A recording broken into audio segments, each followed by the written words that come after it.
Hi everyone, myself Rajeshwari Madani, studying in first year BCE to ICCA College, Davangere. Today I am going to discuss about the topics instruction, program, software and types of software. Instruction. An instructions is a set of codes that the computer processor can understand. ಅಂದರೆ ಅದು instruction ಅನ್ನೋದು ಒಂದು set of code computer ಪ್ರೊಸೆಸರ್ಗೆ ಅರ್ಥ ಆಗುತ್ತೆ. It only uses binary codes. The codes is usually ones and zeros or machine level language. Binary codes ಅಲ್ಲಿ ನಾವು usually once ಮತ್ತು zero ಅಷ್ಟೇ ಯೂಸ್ ಮಾಡೋದು. ಇದನ್ನು ನಾವು ಮಷಿನ್ ಲೆವೆಲ್ ಲ್ಯಾಂಗ್ವೇಜ್ ಅಂತಲೂ ಕರಿತೀವಿ. Program. A program is a sequence or a set of instructions to accomplish a specific task. Program ಅನ್ನೋದು ಸೀಕ್ವೆನ್ಸಿಯಲ್ಲಿ ಆಗಿರ್ಬೋದು ಅಥವಾ set of instructions to accomplish a specific task. ಅಂದರೆ ಯಾವುದೇ ಒಂದು ಪ್ರೋಗ್ರಾಮ್ ಕೊಟ್ಟರೆ ಅದು ಸ್ಪೆಸಿಫಿಕ್ ಟಾಸ್ಕಲ್ಲಿ ಎಕ್ಸಿಕ್ಯೂಟ್ ಆಗುತ್ತೆ. ಸಾಫ್ಟ್ವೇರ್.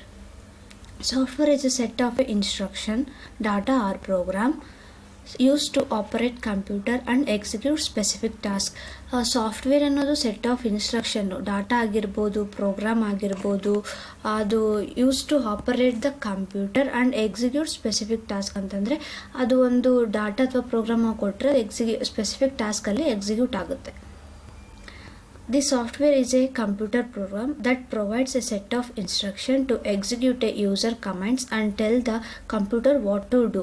ಸಾಫ್ಟ್ವೇರ್ is ಅದೊಂದು ಕಂಪ್ಯೂಟರ್ ಪ್ರೋಗ್ರಾಮು ಸೆಟ್ ಆಫ್ ಇನ್ಸ್ಟ್ರಕ್ಷನ್ನ ಪ್ರೊವೈಡ್ ಮಾಡುತ್ತೆ to execute the user commands. ಅಂದರೆ ಯೂಸರ್ ಕಮಾಂಡ್ಸ್ನ ಎಕ್ಸಿಕ್ಯೂಟ್ ಮಾಡುತ್ತೆ ಮತ್ತು ಕಂಪ್ಯೂಟರ್ಗೆ ಏನೆಲ್ಲ ಮಾಡಬೇಕನ್ನೋದನ್ನು ಹೇಳುತ್ತೆ. For example, like MS Word, MS Excel, PowerPoint, video player, photo editor, video editor, etc. Software characteristics ಏನಂತಂದರೆ ಪೋರ್ಟಬಿಲಿಟಿ ಅಂತಂದರೆ the ability of the software to be easily transferred from one location to another. ಅಂದರೆ ಇದು software ability ಏನಿರುತ್ತೆ ಅಂದರೆ ಈಸಿಯಾಗಿ transfer ಮಾಡ್ಬೋದು ಒಂದು ಲೊಕೇಶನಿಂದ ಇನ್ನೊಂದು ಲೊಕೇಶನ್ಗೆ. Reliability. The software's ability to perform a required function under specific conditions for a defined period of time without any error. Software ability ಹೆಂಗೆ ಇದಕ್ಕೆ ಪರ್ಫಾರ್ಮ್ ಮಾಡುತ್ತೆ ಅಂದರೆ ಆ ಒಂದು ಫಂಕ್ಷನ್ ಕಂಡೀಷನ್ಗೆ ಸ್ಪೆಸಿಫಿಕ್ ಕಂಡೀಷನ್ಗೆ ಇದು ಆಗಿಬಿಟ್ಟು ಅದೇ ಒಂದು ಪೀರಿಯಡ್ ಆಫ್ ಟೈಮ್ ಏನಿರುತ್ತೆ ಅದು ಏನು ಎರರ್ ಇಲ್ಲದೇ ಅದು ಎಕ್ಸಿಕ್ಯೂಟ್ ಆಗುತ್ತೆ. System software. System software includes the programs that are dedicated to managing the computer itself. System software ಎಲ್ಲ ಪ್ರೋಗ್ರಾಮ್ಸ್ನ ಇನ್ಕ್ಲೂಡ್ ಮಾಡುತ್ತೆ. ಅದು ಇದಕ್ಕೆ ಡೆಡಿಕೇಟ್ ಮಾಡಿರುತ್ತೆ ಅಂದರೆ ಅದೇ ಕಂಪ್ಯೂಟರ್ ಇಟ್ಸೆಲ್ಫ್ಗೆ ಮ್ಯಾನೇಜಿಂಗ್ ಮಾಡುತ್ತೆ. such as the operating system, file management, utilities and the disk operating system, translate like assembler, compiler and interpreter. ಇದು ಹೆಂಗಿದಾಗುತ್ತೆ ಅಂದರೆ ಸೇಮ್ ಅಸೆಂಬ್ಲರ್, ಕಂಪೈಲರ್, ಇಂಟರ್ಪ್ರಿಟರ್ ಥರನೇ ಟ್ರಾನ್ಸ್ಲೇಟ್ ಆಗುತ್ತೆ. Some examples can be operating system, antivirus software, disk formatting software, computer languaging translators etcetera. This are commonly prepared by the computer manufacturing. ಇದನ್ನು ನಾವು ಕಾಮನ್ನಾಗಿ computer ಮ್ಯಾನುಫ್ಯಾಕ್ಚರರ್ಸಿಂದ prepare ಮಾಡಿರ್ತೀವಿ. This software consists of programs written in low-level language used to interact with the hardware. ಅಂದರೆ ಈ software ಪ್ರೋಗ್ರಾಮ್ನ consist ಮಾಡುತ್ತೆ. ಇದನ್ನು ನಾವು ಎದರಲ್ಲಿಂದ ಬರೆದಿರ್ತೀವಿ ಅಂತ ಲೋ ಲೆವೆಲ್ ಲ್ಯಾಂಗ್ವೇಜಿಂದ ಬರೆದಿರ್ತೀವಿ. ಅದು ಇದಕ್ಕೆ ಯೂಸ್ ಆಗುತ್ತೆ, ಇಂಟರಾಕ್ಟ್ ವಿತ್ ಹಾರ್ಡ್ವೇರ್ ಜೊತೆ ಇಂಟರಾಕ್ಟ್ ಆಗುತ್ತೆ. ಇದನ್ನು ನಾವು ವೆರಿ ಬೇಸಿಕ್ ಲೆವೆಲ್ ಅಂತಲೂ ಕರಿತೀವಿ. System software serves as the interact with the hardware at a very basic level.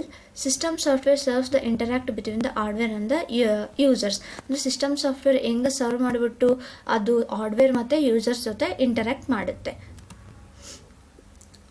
For examples for the system software like ಇವಾಗ ಕ್ರೋಮು ಮತ್ತು ಬ್ಲ್ಯಾಕ್ಬೆರ್ರಿ, ಹ್ಯಾಂಡ್ರೋಮು, ಮ್ಯಾಕ್ಸೋಸ್ ಈ ಥರ ಎಕ್ಸಾಂಪಲ್ಸ್ ನಾವು ನೋಡ್ಬೋದು. Application software. An application is any program or a group of programs that is designed for the end users. Application ಅನ್ನೋದು ಯಾವುದೇ ಒಂದು program ಆಗಿರ್ಬೋದು ಅಥವಾ ಗ್ರೂಪ್ ಆಫ್ ಪ್ರೋಗ್ರಾಮ್ಸ್ ಆಗಿರ್ಬೋದು, ಇದನ್ನು ನಾವು ಎಂಡ್ ಯೂಸರ್ಸಿಂದ ಡಿಸೈನ್ ಮಾಡಿರ್ತೀವಿ. ಅಪ್ಲಿಕೇಶನ್ ಸಾಫ್ಟ್ವೇರ್ ಆಲ್ಮೋಸ್ಟ್ ನಾವು use ಮಾಡೋವಂಥದ್ದು. Application software is a term which is used for the software creating for a specific purpose. Application software ಅನ್ನೋದು ಒಂದು ಟರ್ಮು. ಇದನ್ನು ನಾವು ಸಾಫ್ಟ್ವೇರ್ ಕ್ರಿಯೇಟ್ ಮಾಡ್ತೀವಿ, ಲೈಕ್ ಆ್ಯಪ್ಸ್ ಅವನ್ನೆಲ್ಲ ನಾವು ಯೂಸ್ ಮಾಡ್ತೀವಲ್ಲ, ಆ ಸ್ಪೆಸಿಫಿಕ್ ಪರ್ಪೋಸಿಗೆ ನಾವು ಸಾಫ್ಟ್ವೇರ್ನ ಕ್ರಿಯೇಟ್ ಮಾಡಿರ್ತೀವಿ. It is generally a program or collection of programs used by end users. ಇದು ಜನರಲಿ ಒಂದು ಪ್ರೋಗ್ರಾಮ್ ಆಗಿರ್ಬೋದು, ಕಲೆಕ್ಷನ್ಸ್ ಆಫ್ ಪ್ರೋಗ್ರಾಮ್ಸ್ ಆಗಿರ್ಬೋದು. ಇದನ್ನು ನಾವು ಎಂಡ್ ಯೂಸರ್ಸ್ ಯೂಸ್ ಮಾಡ್ತೇವೆ. It can be called an application or simple an app. ಇದನ್ನು ನಾವು application ಅಂತ ಕರಿಬೋದು, ಮತ್ತು ಆ್ಯನ್ ಸಿಂಪಲ್ ಹ್ಯಾಪ್ ಅಂತಲೂ ನಾವು ಹೇಳ್ಬೋದು. Example for application software. ಇವಾಗ ಅಪ್ಲಿಕೇಶನ್ ಸಾಫ್ಟ್ವೇರ್ ಅಂದರೆ ನಾವು ಏನೇನೆಲ್ಲ ಆ್ಯಪ್ಸ್ನ ಯೂಸ್ ಮಾಡ್ತೀವಿ. ಫಾರ್ ಎಕ್ಸಾಂಪಲ್ ಯೂಟ್ಯೂಬ್ ಆಗಿರ್ಬೋದು, WhatsApp, Facebook, Skype, Instagram, PowerPoint and code ಬ್ಲಾಕ್ಸ್ನು ನಾವು ಪ್ರೋಗ್ರಾಮ್ ಇಂಪ್ಲಿಮೆಂಟ್ ಮಾಡೋಕ್ಕೆ ಕೋಡ್ ಬ್ಲಾಕ್ಸ್ನ ಯೂಸ್ ಮಾಡ್ತೇವೆ. Thank you.